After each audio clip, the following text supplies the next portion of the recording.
Good morning, students. Today I am going to teach you about past perfect continuous tense.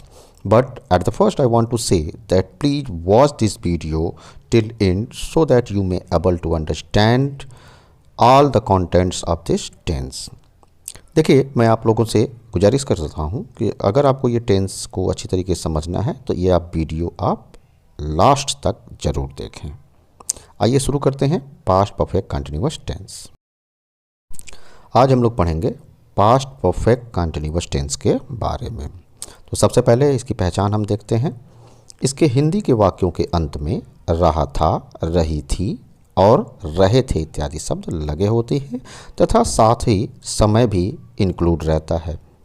इसकी helping verb की बात करें तो इसकी हेल्पिंग वर्ब होती है हैड बीन, और मेन वर्ब इस टेंस में मेन वर्ब का प्रेजेंट पार्टिसिपल फॉर्म, जिसको आईएनजी फॉर्म भी कहते हैं, वो लगता है। इसमें डिफिनिट टाइम्स के लिए सिंस और इनडिफिनिट टाइम्स के लिए फॉर का प्रयोग किया जाता है। आइए अब इसके अफर्मेटिव सेंटेंसेस की ओर चलते हैं। तो सबसे पहले हम स्ट्रक्चर देखते हैं। इसका स्ट्रक्चर सबसे पहले हम सब्जेक्ट, फिर इसकी हेल्पिंग वर्ब हैड बीन, फिर मेन वर्ब का आईएनजी फॉर्म, फिर object and after then other words.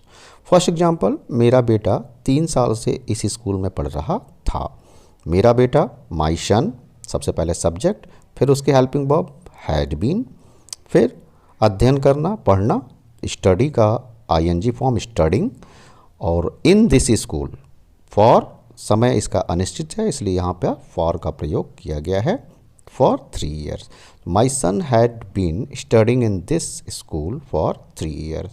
Second example, विद्यार्थी सुबह से अखबार पढ़ रहे हैं। विद्यार्थी हमारा सब्जेक्ट है तो the students had been helping verb, फिर मेन वर्ब रीड का ING form reading the newspaper since morning.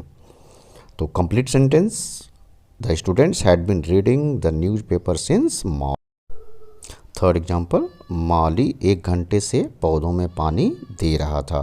तो द गार्डनर एक सब्जेक्ट हो गया, फिर हेल्पिंग वर्ब हैड बीन, फिर पानी देना का वाटर का ING form watering the plants, और इसमें इनडेफिनिट टाइम है for an hour. The gardener had been watering the plant for an our.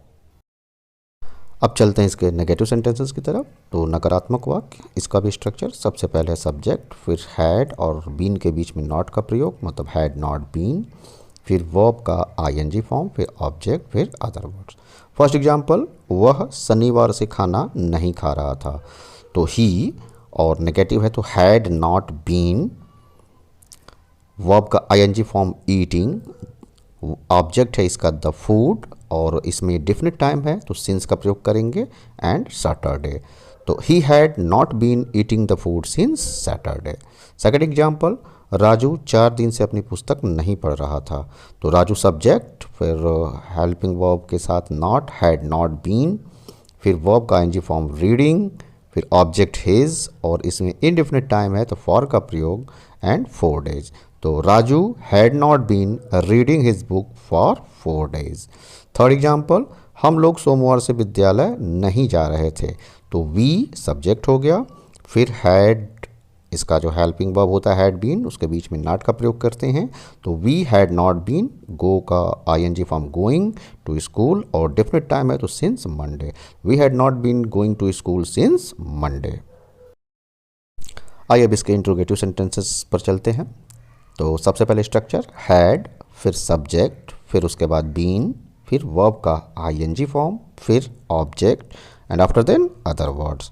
First example, क्या तुम पिछले साल से परीक्षा की तैयारी कर रहे थे?